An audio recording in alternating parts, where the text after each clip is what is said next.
महत्वाची बातमी, मी आमरण उपोषण मागे घ्यायला तयार असं वांगचून म्हणतायत. पण केंद्र सरकारसमोर सोनम वांगचून यांनी 3 अटी ठेवलेल्या आहेत. केंद्र सरकारनं नीट परीक्षा पेपरफुटीची जबाबदारी घ्यावी, खासदारांनी नीट पेपरफुटी प्रकरणी संसदेत आवाज उठवावा, नेत्यांनी रुग्णालयात येऊन आश्वासन दिल्यास उपोषण मागे, असं सोनम वांगचून म्हणतायत. सोनम वांगचून यांनी सकाळीच एक महत्वाचं ट्विट केलेलं आहे. केंद्र सरकारनं नीट परीक्षा पेपरफुटी आणि शिक्षण व्यवस्थेतील अलीकडच्या काळातील जबाबदारी घ्यावी.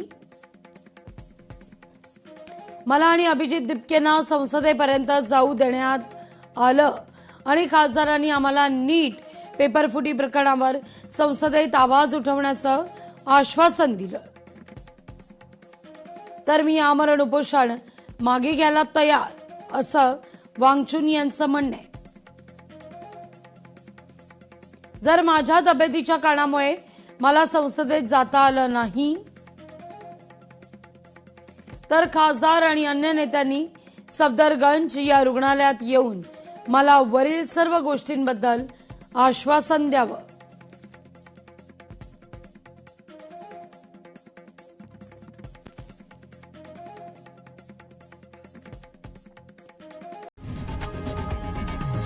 लोकशाही मराठी ऐका, पहा, जागरूक रहा.